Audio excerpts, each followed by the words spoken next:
West Tennessee native Alex Haley is perhaps best known for writing the book behind the ABC miniseries Roots. His childhood home is just 50 miles from Memphis in Henning. Tonight, we explore the hidden history behind the best-selling African-American author of all time by hearing firsthand accounts of his life from a Mid-South woman who knew him well. He did start writing when he was in the Coast Guard. He spent time there with his shipmates. He was a cook there, but then he started writing love letters for a lot of his mates there. That's where he started it all in. This is the boyhood home of Alex Haley. His mother, Bertha Haley, also grew up in Henning. The family dining room, the breakfast area, and the kitchen left as it once was. I sat in the parlor with Charlotta Campbell Norfolk, the museum's former executive director.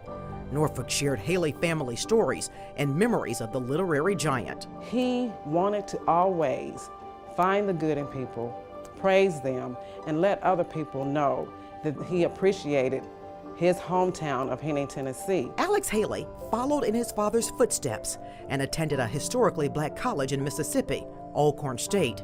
A year later, he enrolled at Elizabeth City State College in North Carolina. He came home and told his dad and his stepmom, "I'm withdrawing from school."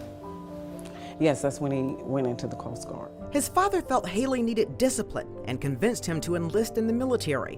When Haley turned 18, he began a 20-year career in the U.S. Coast Guard. During his service, he began writing stories. Other sailors often paid him to write love letters to their girlfriends.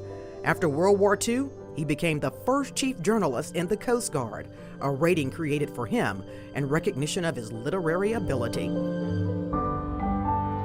Of his many works, the autobiography of Malcolm X, one Norfolk says took him a while to write because trust had to be established between the two men. And then, one morning, out of the blue, he calls Alex like at 4 o'clock in the morning and told him, "I trust you 70%, and then just hung up the telephone. Haley later became a senior editor for Reader's Digest magazine. In 1962, he conducted the first interview for Playboy magazine on jazz musician Miles Davis. Reverend Martin Luther King Jr.'s Playboy interview with Haley was the longest King ever granted to any publication.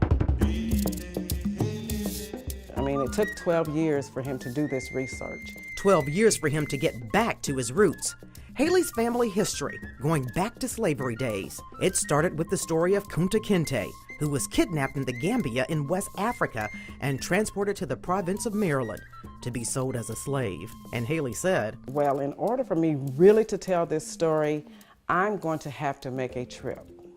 So he took a trip over to the Gambia. Haley said the most emotional moment of his life occurred when he stood at the site in Annapolis, Maryland, where his ancestor had arrived from Africa in chains exactly 200 years before. He would get out of his car and then walk the streets just to have a sense of what the story is that he's talking about. Haley died from a heart attack in 1992. I remember getting that phone call and them telling me that Alex Haley had died. According to the museum's current site manager, here's what happened next. The family had brought back West African soil from the actual place where Alex's family is from.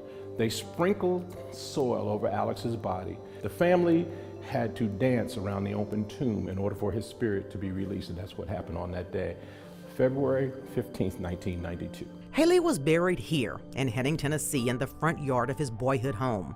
And in his words, "My fondest hope is that roots may start black, white, brown, red, yellow people digging back for their own roots. Man, that would make me feel 90 feet tall."